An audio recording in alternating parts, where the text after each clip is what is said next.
Olá, está começando aqui mais um resumo da semana. Eu sou o João Pimenta e eu gostaria de já introduzir aqui meu companheiro de bancada no programa, o companheiro Antônio Carlos Silva. Muito boa tarde, companheiro Antônio Carlos, como vai? Boa noite, João. Boa noite a toda a nossa Boa noite, audiência perdão, eu aqui fui. do resumo da semana. O pessoal que curte o nosso canal aí, 24 horas no ar. Vai lá, João. Perfeito. Bem, companheiros, eu queria já começar aqui pedindo para você deixar a sua curtida no vídeo, compartilhar ele com seus amigos e lembrar que sempre, qualquer hora do dia que você quiser assistir, a Causa Operária TV está no ar, a primeira e a única televisão 24 horas da esquerda brasileira. Bem, vamos começar aqui com algumas questões, não é, companheiros? Porque hoje o programa vai longe. Eu queria começar com a questão aqui do Guilherme Boulos, né?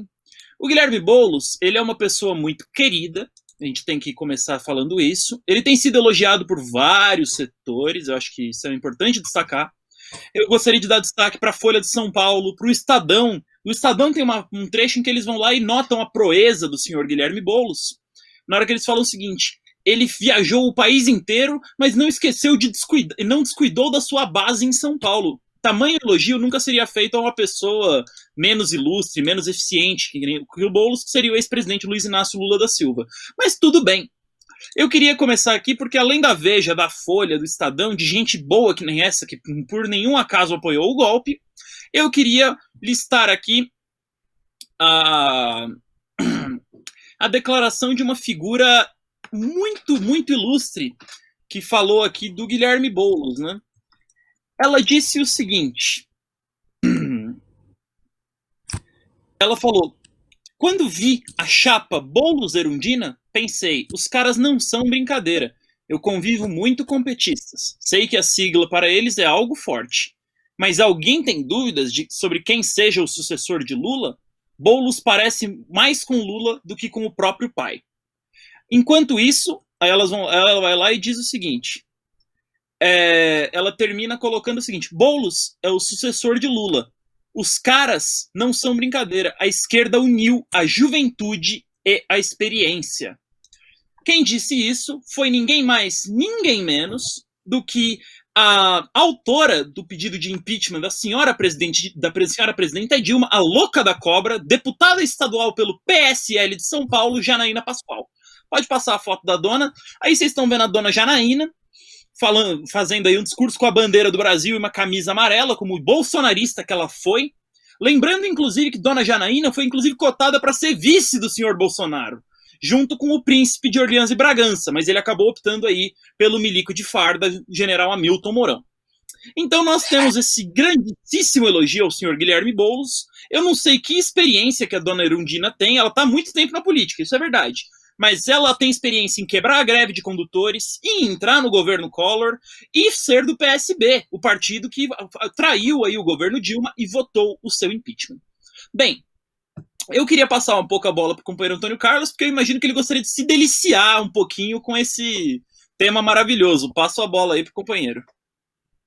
O absurdo, parece que nós estamos no período do absurdo. Como falar besteira não paga imposto, como o povo diz, né? O pessoal se dá o direito de falar qualquer coisa, né? E segundo a deputada, então, o líder do Movimento Sem Terra, como é apresentado, é o herdeiro da maior representante da luta em favor dos menos favorecidos no Brasil.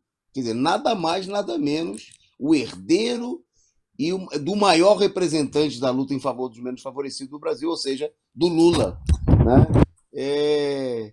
Parece que o Boulos não é filho do Lula, ele não é do PT, ele não dirigiu nenhuma luta importante, né? Como o Lula, que participou das greves históricas do ABC, entre outras mobilizações, mas é a esquerda que a direita gosta. Né? E a gente tem visto aí nos últimos dias, inúmeras declarações da direita, como você citou aí, da Folha, da Veja, pesquisas publicadas para colocar o senhor Guilherme Boulos em destaque, e agora elogios, né, da extrema-direita. A Janaína não é a primeira vez, o primeiro do PSOL com quem ela se engraça. Né?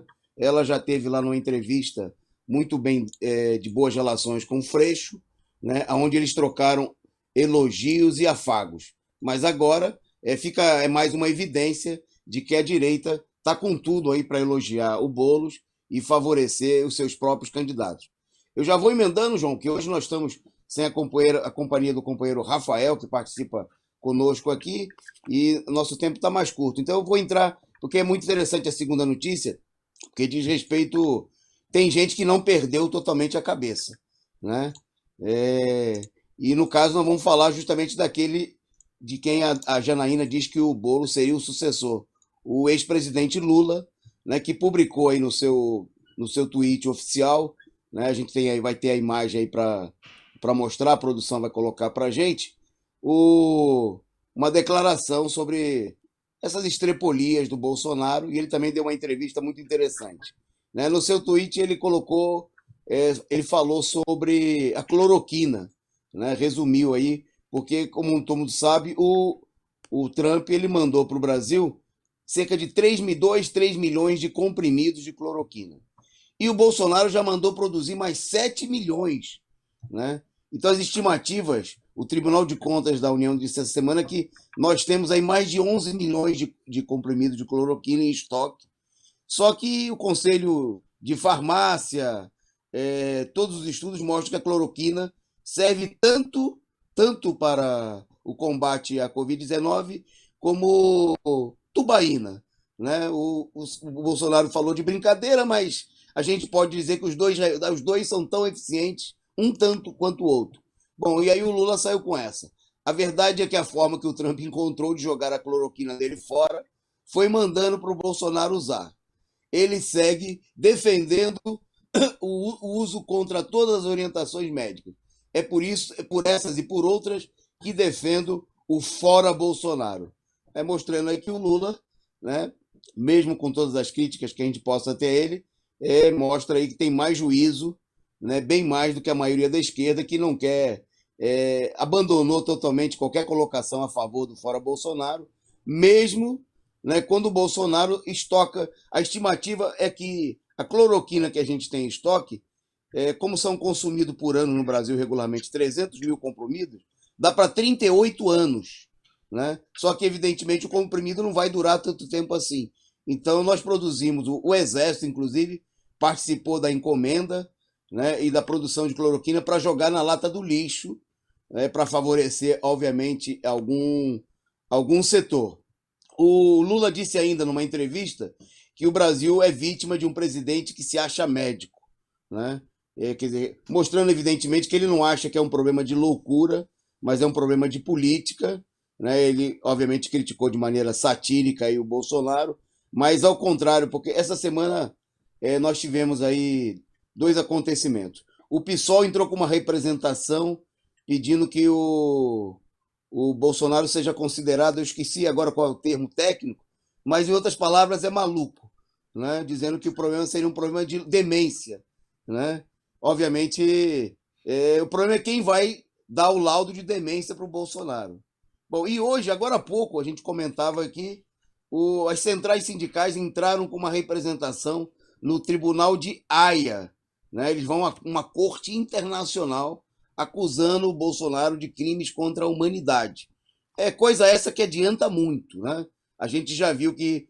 a gente estava até tentando lembrar aqui qual foi o último ditador no mundo que foi deposto pela corte de Haia. E a gente não conseguiu... Se você que está nos assistindo aí conseguir lembrar de algum ditador que foi deposto pela corte de Haia, algum maluco, tá certo? Algum ditador, né? Por exemplo, a gente também poderia pensar esse tipo de resolução jurídica internacional, a gente também comentou aqui, lembrando que a Comissão de Direitos Humanos da ONU disse que o Lula tinha que ser colocado em liberdade, que ele não podia nem ser preso. Né? E, no entanto, me parece que o Lula ficou 580 dias na cadeia. Então, a burocracia sindical, o PSOL, continua apostando nessas coisas inúteis, né? Como pedir declaração de demência do Bolsonaro, pedir que a Corte de Haia, que o Papa, que os marcianos, que os venezianos declarem que o Bolsonaro não tem condições de governar o país, quando o único caminho, evidentemente, para tirar o Bolsonaro não é nenhuma coisa nem outra, mas derrubá-lo, né, através da mobilização popular. Então, o Lula, além de dizer que ele é a favor do Fora Bolsonaro, ajudaria bastante também se ele convocasse aí os companheiros do PT a se mobilizarem, né, a convocar os sindicatos, a convocar a CUT, a chamar aí a mobilização, porque o Lula sabe pela experiência dele que conversa não enche barriga, né, e que para derrotar o Bolsonaro, além de memes, de tweets, de ações no judiciário, muito mais importante do que tudo isso junto, é mobilizar, é chamar os trabalhadores a saírem às ruas. João, eu devolvo para você falar aí. Tem mais um petista que soltou o verbo e anunciou uma previsão importante, né? Uhum. Bem, nós vamos falar um pouquinho sobre essa situação. Eu queria só, antes disso, introduzir aqui um tema muito importante. Não, vamos começar com esse tema aqui. Eu queria falar um pouco sobre esse problema do cálculo de mortes que nós temos aqui. Em primeiro lugar, existem estudos aí universitários que dizem que a situação do Brasil poderia ser catastrófica a ponto de nós termos aí a cifra de 210 mil pessoas vitimadas pelo novo coronavírus. Nisso, quem trouxe essa informação foi o ex-ministro da Saúde, durante uma reunião do Diretório Nacional do PT, o Arthur Chioro. Ele disse o seguinte, que as previsões aí que eles estão fazendo são as seguintes, que sem qualquer isolamento social, nós teremos aí em outubro, sem nenhum isolamento social, eles fizeram um estudo em 27 de março, de que nós teríamos aí uma quantidade total de 110 mil mortos. E isso daí, ele poderia ser levado a valores muito altos por conta do crescimento da pandemia e pela liquidação do pouco e parco isolamento social que existe no Brasil hoje. Então nós tivemos aí um companheiro do PT fazendo a denúncia gravíssima de que o fim do isolamento social, por pouco que tenha sido, causaria ainda mais desastre do que já está sendo causado. Bem, aí eu já vou emendando aqui um tema no outro, né? A gente faz aquela tabelinha. E eu queria falar um pouquinho sobre o problema da reforma tributária. Nós temos aqui, né, o companheiro Antônio Carlos, que está aqui no programa, escreveu uma coluna sobre o problema. Nós temos um problema sobre uma questão que é a seguinte, que é o aumento dos impostos. Em primeiro lugar, o senhor Paulo Guedes falou aí que precisa criar um ambiente para os, entre aspas, negócios, e isso daí significaria um ataque contra a poupança do brasileiro. O ataque consiste em 3 ângulos. O primeiro é um aumento da carga tributária para o cidadão comum.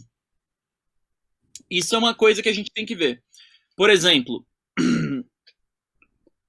nós teríamos aí uma situação em que o aumento serão feitos da ordem assim de 300%, dependendo do que acontece com você. E agora, os bancos e corretoras, etc., teriam apenas um aumento na sua alíquota de 5% do que pagam hoje. Bem, isso daí, em primeiro lugar, mostra que o auxílio emergencial não era auxílio, porque agora eles estão correndo atrás de aumentar o imposto para roubar o trabalhador daquilo que eles deram para o trabalhador, em primeiro lugar. Mas tem uma pegadinha na reforma tributária. Paulo Guedes negocia no Congresso hoje a aprovação da reforma tributária em conjunto com o chamado Programa Renda Brasil. O Renda Brasil é um programa que vai substituir o Bolsa Família, fornecer um benefício um pouquinho maior que o Bolsa Família, só que vai liquidar uma série de benefícios sociais, como o abono salarial e outras medidas, auxílios a pescadores, auxílios a portadores de doenças, auxílios aos mais diversos cidadãos aí que estão passando necessidade, para substituir o Bolsa Família. Então, nesse sentido, nós vamos ter o Bolsa Família levemente ampliado e um monte de coisa cortada. Acontece, incluindo, diga-se de passagem, um programa que todo mundo que tem uma doença crônica numa grande cidade sabe que é útil, que é o Farmácia Popular. Isso daí atende os milhões de pessoas que sofrem do diabetes, da asma e de outras doenças corriqueiras aí, e vai ser liquidado pelo senhor Paulo Guedes na reforma, no pacotaço tributário que inclui o Renda Brasil. Bem, nisso daí eu já passo a bola falando em liquidação para o companheiro Antônio Carlos para falar de uma coisa que foi muito comemorada pela esquerda, que foi a aprovação do novo Fundeb, o Fundo para a Educação Básica do Brasil. Eu queria que você comentasse, companheiro Antônio Carlos, o que isso significa? Nós vimos essa semana exatamente isso que o João falou, setores da esquerda, né, parlamentares, dirigentes sindicais, comemorando incrivelmente, ao nosso ver, nós vamos explicar rapidamente por quê, a aprovação do novo Fundeb. Né? Bom, a justificativa era de que o fundo ele deixaria de existir agora em dezembro, né? Era uma política das alas mais radicais, as chamadas alas mais radicais dos liberais, né? De que o fundo que houvesse uma mudança profunda no fundo, ele não deixasse de existir da maneira como ele existe hoje. E no fundo está previsto, o fundo reúne impostos de todo o país, né? E estabelece subvenções para a educação, inclusive com uma dotação da parte do governo federal, que hoje, na situação atual, é de 10%.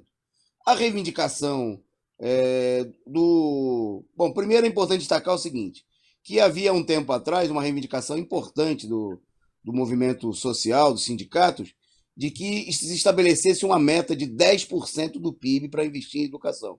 Isso aí foi totalmente abandonado. Bom, depois as reivindicações passaram a ser feitas em cima do Fundeb.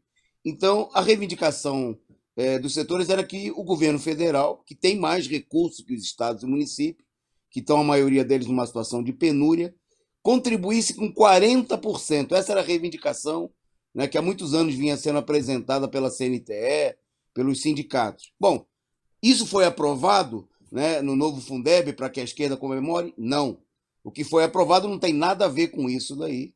Né? Para a gente ter uma ideia, foi aprovado. A única coisa que foi aprovado de fato, que altera nesse momento, é que, e foi aprovado, a produção vai colocar para a gente o placar, né, dessa votação realizada no meio da semana, praticamente por unanimidade no Congresso Nacional. Né? A votação teve 499 votos a favor, 7 contrários, e, portanto, acho que sobra aí alguma coisa como 26 votos, 26 votos, 26 pessoas, deputados que não votaram, né, que não compareceram para a votação do total de deputados. Né? Então, obviamente que houve um acordo e votaram a favor da proposta, não só a esquerda, obviamente, que é minoritária, mas o conjunto dos partidos da direita, favoráveis à política de corte nos gastos públicos, inclusive os bolsonaristas. Né? O que levou a uma crise, porque os 7 que votaram contra são bolsonaristas radicais, como, por exemplo, o deputado Príncipe Orlens em Bragança, né, que votou contra, e, inclusive, a esquerda, a imprensa golpista chegou a falar que isso podia gerar um racha no bolsonarismo, né, com eles formando uma espécie de PSOL, uma ala radical, dizendo que o Bolsonaro está abandonando os princípios ao apoiar a medida. Ou seja, o Bolsonaro, né, e a maioria, quase totalidade dos bolsonaristas e toda a direita, apoiaram a votação. O que aconteceu? É que, de fato, nós não temos uma mudança que mude nada. Né? O novo é velho. Para a gente ter uma ideia, a esquerda, a reivindicação da esquerda era 40%, e o que foi aprovado é que nós vamos ter no próximo ano 12% de participação, né? Vai mudar de 10 para 12. Nós temos explicado o seguinte, que é óbvio que com a crise que nós temos, com uma previsão de queda de até 10% no PIB esse ano, né? 12% no ano que vem vai significar menos recursos do que 10 agora, né? Porque vai ser 12% daquilo dos impostos arrecadados em todo o país, né? Que vão ser recolhidos pelos estados, municípios e pela União para o fundo. Então a esquerda está comemorando uma redução dos gastos na educação. A esquerda está comemorando sindicatos, absurdo, sindicatos de professores e trabalhadores da educação estão comemorando, quando o governo já aprovou, né, e todo o Congresso Nacional votou nisso daí, que no ano que vem os salários dos professores e dos trabalhadores da educação vão estar congelados. Então o que a gente tem para comemorar? né? O que a gente teria para comemorar se o fundo não aumenta o valor, o montante, né, que serão destinados à educação, não há nenhum controle das organizações dos trabalhadores, os recursos serão menores e é uma fraude. Aí eles tentam apresentar de que há uma promessa, está estabelecida na mudança, de que em 2026 a gente chegaria lá um pouco mais de 20%. Bom, se a gente não sabe o que vai acontecer no ano que vem, e não dá nem para saber o que vai acontecer nesse ano, né, com essa quantidade de gente morrendo, imagina que nós vamos acreditar que em 2026, né, o atual Congresso e o governo Bolsonaro vão garantir alguma coisa. Quer dizer, até o percentual que foi aprovado, né, é uma promessa para as calendas gregas, que não vale nada, e eu arriscaria dizer que 20% em 2026 vai ser menos recursos, mantida a atual situação de crise, do que 10% que a gente tem hoje de participação do governo federal.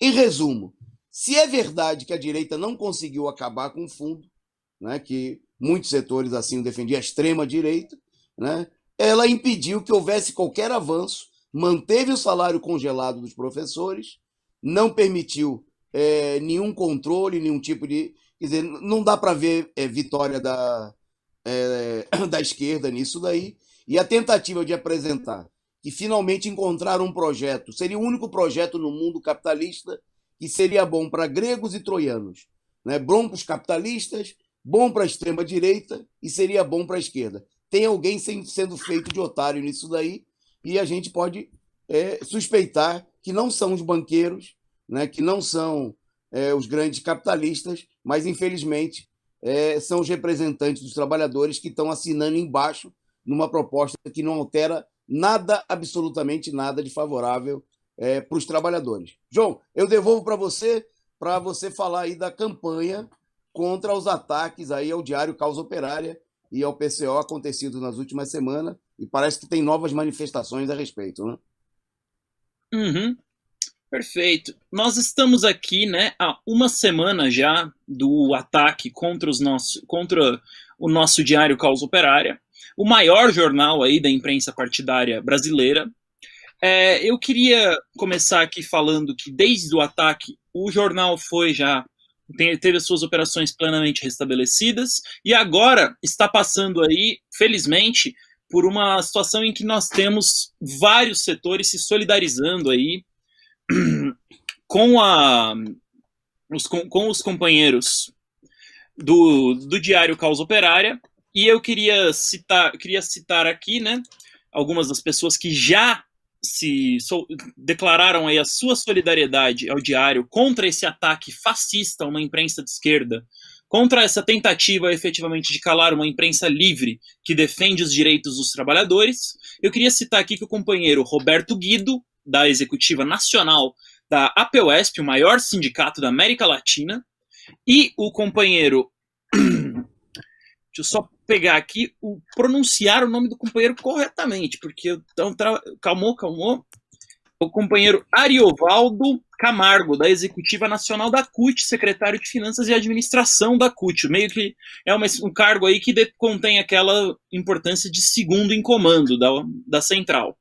Então nós temos aí os dois companheiros. Eu vou pedir para a produção, se ele tiver engatilhado as declarações dos companheiros, eu queria pedir para ele passar já. Bem, já estou vendo que tem uma pronta aí, então eu vou dar licença aqui e passar a palavra para o companheiro Ariovaldo.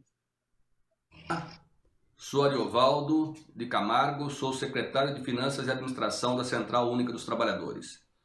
Nós, da CUT, repudiamos o ataque sofrido pelo Partido da Causa Operária, seu jornal e seu site no último dia 18. Forças fascistas certamente estão por trás deste ataque covarde. Covarde por quê? Porque utiliza-se de hackers para fazer ataque àqueles que ao longo de toda a sua história mostraram o seu compromisso com a classe trabalhadora.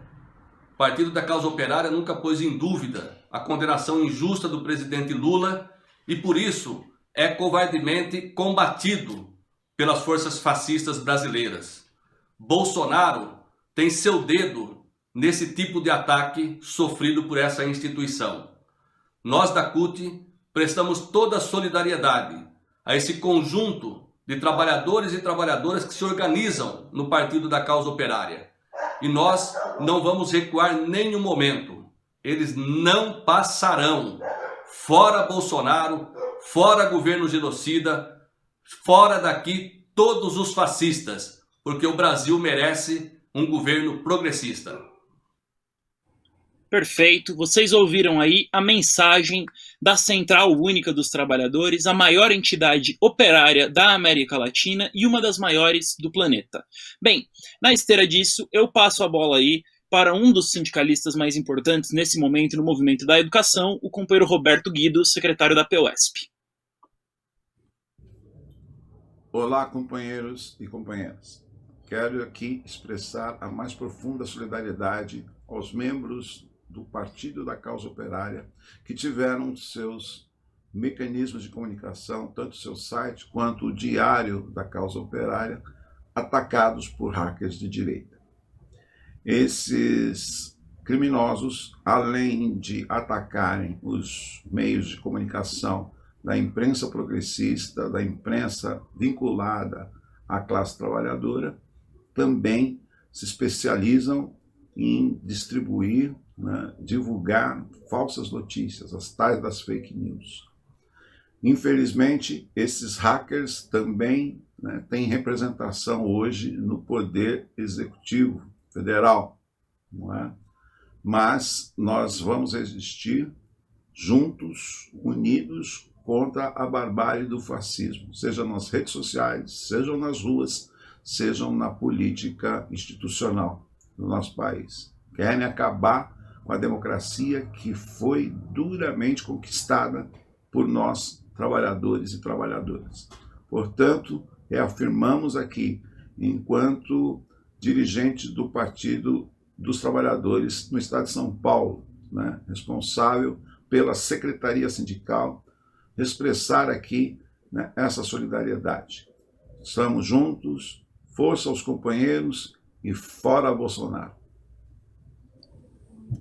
Perfeito aí. É natural vocês ouvirem as declarações dos companheiros e a cada ataque à imprensa democrática, à imprensa revolucionária e operária do PCO, nós vermos aí a lembrança de que trata-se de um ataque da extrema-direita, um ataque que é contra a liberdade de imprensa, contra uma verdadeira imprensa operária, é contra o povo brasileiro. Então nós ouvimos aí alguns dos seus representantes se solidarizando aí a um dos mais antigos jornais da esquerda brasileira. Online é, sim, talvez o mais antigo, e o seu irmão impresso é, com certeza, o mais antigo de todos os jornais em atividade hoje na esquerda brasileira. Bem, é com isso, companheiros, que eu queria já passar a bola aí para o companheiro Antônio Carlos para falar um pouquinho sobre o problema da volta às aulas, porque enquanto atacam os meios de comunicação da esquerda operária, nós vemos aí aquele ataque brutal às condições de vida dos trabalhadores por parte do senhor João Dória e do Centrão. Bem, passo a bola para o companheiro Antônio Carlos. Eu queria rapidamente, para destacar esse tema da maior importância, citar um fato e uma pesquisa que foram realizadas essa semana. Primeiro, é um fato muito importante que na melhor escola, naquela que é considerada a melhor escola militar do país, da mais alta elite militar, a Academia Militar das Agulhas Negras, 248 cadetes, aspirantes ao oficialato do Exército, são os futuros generais, e se a gente deixar o Bolsonaro tomar conta da situação, são aqueles que vão ocupar aí, os lugares de capitães, generais, no próximo período e comandar, como essa gentalha gorila que está comandando o país. Bom, de 1.700 estudantes da Academia Militar da Agulha Negra, a escola de excelência do Exército, 13% foram infectados pelo Covid-19, dados da própria AMAN, tá certo? Bom, no meio dessa situação, imagina só, na melhor academia militar do Brasil, na melhor escola militar, imagina o que aconteceria se o Dória, o Witzel, o Ibanez e os outros governadores genocidas conseguissem impor a política que eles estão defendendo, junto com o Bolsonaro e o MEC, de voltar às aulas em todo o país. E porque nas escolas de São Paulo, por exemplo, não são 1.700 estudantes, são 13 milhões de alunos. Bom, e se a gente quer imaginar, tem um estudo, a Fiocruz fez um estudo, né? E nesse estudo ela estabeleceu o seguinte, veja só, o nível de contaminação no Brasil é de 1%, né, da população foi infectada pela Covid-19.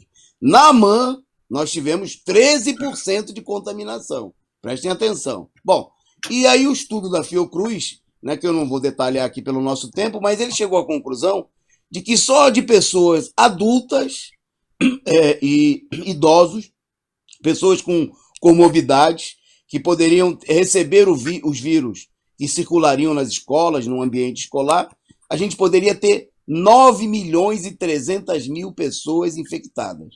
Veja bem, quem fala não sou eu, não é o PCO, né? Não é o João que está aqui comigo. Quem diz é a Fiocruz, Fundação Oswaldo Cruz, né? O órgão mais especializado em Covid no Brasil. Está produzindo a vacina, né? Junto com a Oxford, né? Fazendo estudos, testes, e tem feito vários estudos matemáticos. Então, dias atrás eu lembro que alguém falou que tinha sido feito um cálculo, né, por um matemático, e ele disse 17 mil. Não, 17 mil ficou para trás, é brincadeira.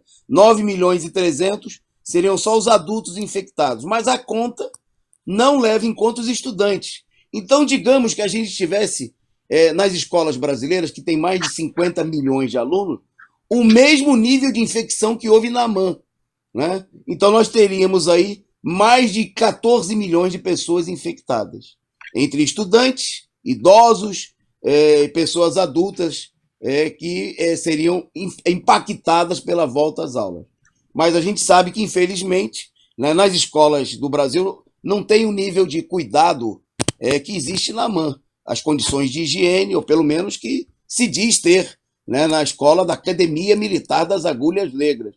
O que é de se esperar, então, obviamente, que essa política de volta às aulas é uma política genocida, é uma política para matar a juventude, né, para matar a população trabalhadora, né, seriam dezenas de milhões de pessoas afetadas por essa situação, e é por isso, para resumir, né, que a única política razoável é voltar às aulas só com o fim da pandemia e só com vacina, porque eles suspenderam o Réveillon, já suspenderam o Carnaval, né, dizendo que não há condição de realizar esses eventos sem a vacinação do povo. Por que então que nós temos que aceitar? Por que a juventude deveria aceitar? Por que os professores, os pais deveriam aceitar voltar às aulas, né, infectar os nossos filhos, nossos alunos, nossos netos, né, nessas condições? Se não é possível Carnaval, não é possível Réveillon, muito menos volta às aulas. Eu devolvo para o João, né, porque contra esse crime o caminho é a mobilização. Eu vou até dar já para encurtar, antes de devolver para o João, dizer o seguinte, ó, porque nós só temos mais poucos minutos de programa e o nosso companheiro João está preparado ali para mostrar para a gente as mobilizações do Fora Bolsonaro no dia de hoje no Brasil. Então eu queria dizer o seguinte, que essa situação é muito criminosa, porque hoje nós passamos a marca de 86.500 mortos. Isso em números oficiais, né? Então é necessário ter uma resposta a essa situação. É necessário ter uma mobilização. É necessário sair às ruas. Por isso nós vamos mostrar para vocês agora os atos que aconteceram no dia de hoje. Tá certo? Vamos direto a isso aí, porque nosso tempo é curto. Em todo o país, pelo Fora Bolsonaro, mais uma vez, no dia em que o país passou oficialmente de 86.500 mortos e mais de 2.400.000 pessoas infectadas. Vai lá, João. Perfeito. Bem, nós entramos aí no mais um fim de semana de mobilizações convocadas aí pelos comitês de luta, pelo Partido da Causa Operária.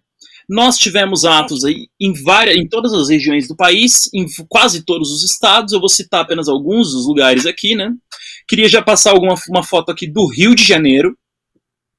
Os companheiros aí do PCO Carioca foram aí para a orla do Rio para fazer uma manifestação contra o governo genocida do senhor Jair Messias Bolsonaro. Está aí vendo a icônica faixa já deles, Fora Witzel Bolsonaro, eleições gerais já, faixa do Partido da Causa Operária. Bem, o protesto ocorreu aí, pelo que me parece, é a praia de Copacabana. Aí nós temos algumas fotos, vou pedir para a produção ir passando. Bem, além disso, eu queria citar aqui, né, uma manifestação organizada aí por setores do movimento de esquerda do Paraná, na Praça Santos Andrade. Pedi para colocar aí a Praça Santos Andrade no palco. Bem, aí vocês veem também, além dos manifestantes do PCO, estava na praça, né, uma figura que deveria estar na Avenida Paulista, que é o Dr. Danilo Pássaro, que é parte da chapa de vereadores aí do senhor Guilherme Boulos. Ele decidiu aí, depois de fazer um acordo com a extrema-direita para que a direita tivesse metade do tempo a Paulista para eles foram para o Paraná fazer sabe-se lá Deus o quê. Bem, além disso, nós tivemos aí outros protestos. Esse daí, se eu não me engano, vou pedir para passar a próxima foto do Rio Grande do Norte. Nós temos, não, isso é Brasília, perdão, não é o Rio Grande do Norte, eu me enganei.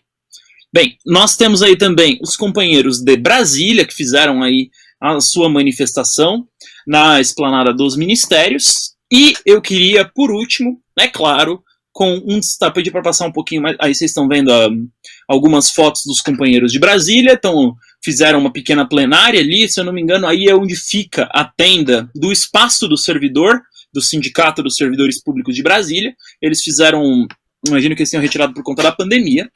Bem, além disso, nós tivemos também o principal ato desse domingo, que foi a manifestação convocada pelo Partido da Causa Operária e pelos comitês de luta na cidade de São Paulo.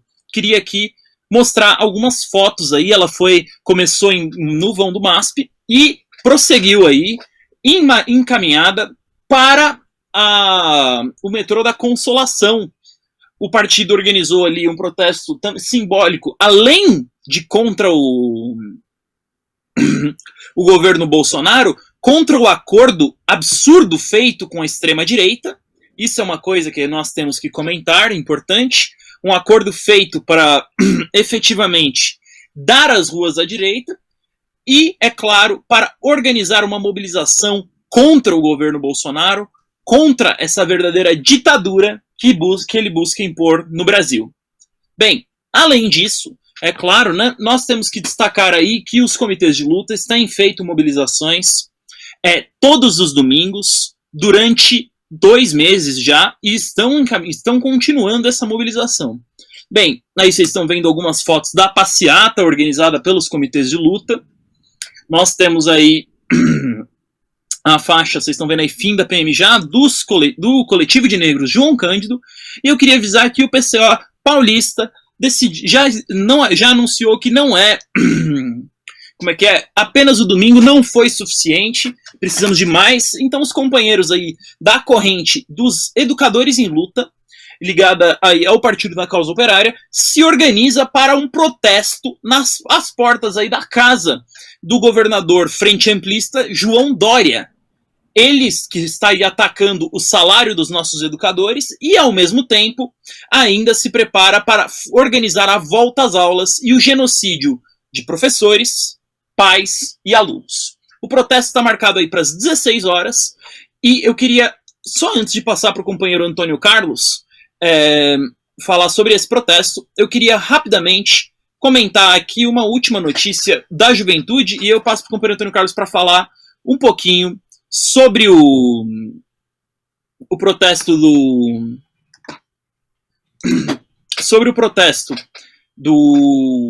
que vai ser organizado no Palácio dos Bandeirantes. Bem, enquanto isso, eu queria falar um minuto sobre a mobilização aí dos estudantes que ocorreu aí no IFG, no Instituto Federal de Goiás.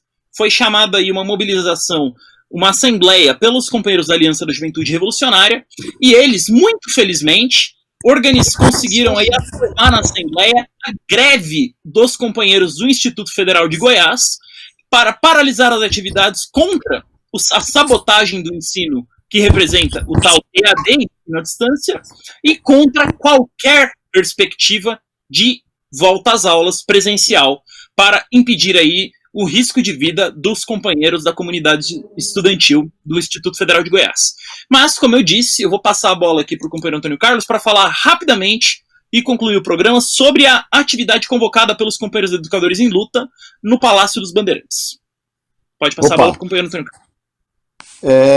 O companheiro João e todos os nossos amigos internautas, a manifestação acontece na quarta-feira, está sendo convocada pela POESP, o Sindicato dos Professores de São Paulo, né, e diz respeito a justamente protestar contra a reabertura das escolas durante a pandemia. O sindicato está chamando uma carreata, mas nós vamos estar lá porque nós queremos promover um ato, né? Os professores, já a essa altura, são centenas de carros que estão organizados, e nós estamos chamando também os professores a se agruparem, a ir de ônibus. Vamos fazer um ato em frente ao Palácio Bandeirantes. A partir das 9 horas vai ter concentração lá no Morumbi, porque é preciso enfrentar a política genocida do governo de reabrir as escolas da maneira como estão propondo aí os estudantes de Brasília e já de outros lugares a essa altura, que é através da mobilização, né? Sem haver uma mobilização, nem o Dória, nem nenhum outro governo vai recuar, né? Então é preciso sair às ruas, é preciso anunciar que, obviamente, se houver um chamado a retornar às aulas, vai haver greve, né? Ninguém pode aceitar isso daí. E eu destacaria também uma outra reivindicação importante que vem se somando nessa mobilização aqui em São Paulo, que é o problema da merenda escolar, né? Porque nesse momento tem milhares, centenas de milhares de famílias que estão desempregadas, sem ter como garantir o mínimo de alimentação para os seus filhos. E o Estado e os municípios, eles vêm recebendo o dinheiro da merenda do Fundeb. O dinheiro continua sendo repassado, só que eles não estão gastando, eles estão economizando o dinheiro que deveria ser gasto com a merenda. Então a reivindicação tem sido feito reuniões na comunidade. Essa semana nós fizemos reuniões em vários lugares, já no sábado, né? E o objetivo é o seguinte: nós vamos chamar os pais a irem às prefeituras, a participarem dessa manifestação, para exigir o imediato fornecimento de cestas básicas, né, para garantir a alimentação dos alunos, dos estudantes, porque não pode haver volta às aulas, mas as crianças não podem ser condenadas a morrer de fome no momento que há um enorme desemprego. Então nós temos que juntar a luta contra a reabertura das escolas, pela garantia do pagamento do salário dos professores. O Dória está querendo deixar 30 mil professores temporários sem vencimentos, né? É preciso exigir o pagamento em todo o país, não só em São Paulo, dos professores que ficarem sem aula nesse período, sem salário, sem vencimentos, e a merenda escolar para todos os alunos. Esse vai ser um chamado que nós vamos fazer ao longo da semana. Nós produzimos aí cartazes de educadores em luta contra essa política, e nós chamamos você, professor, estudante, pai de aluno que está conosco, a entrar em contato e a participar nessa semana dessa mobilização junto com os estudantes, como fizeram aí os estudantes da JR, estão fazendo em todo o país. Vamos somar forças para mobilizar e quebrar a paralisia, inclusive, das organizações estudantis e dos sindicatos. João, eu devolvo aí para a gente, então, você se despedir, e mando o meu abraço aí para todos os nossos amigos internautas que estiveram conosco compartilhando dessa transmissão. Perfeito. Eu queria agradecer a todos que assistiram. O resumo da semana vai lhes deixando por aqui. Vocês podem acompanhar aí a nossa programação ficando nesse link mesmo, que ele já vamos engatar um programa no outro. E nós voltamos ao vivo, diretamente do Rádio Peão, 7 horas da manhã, com Henrique Arias. Então, vocês aí acompanham a programação agora da noite. Nós vamos ter algumas reprises aí da análise política da semana também, do ato de hoje, imagino. Então, vamos lá. Fiquem de olho na Causa Operária TV, curtam a transmissão, compartilhem, mandem aí os seus comentários. Nós agradecemos desde já. Muito obrigado e até a próxima, companheiros.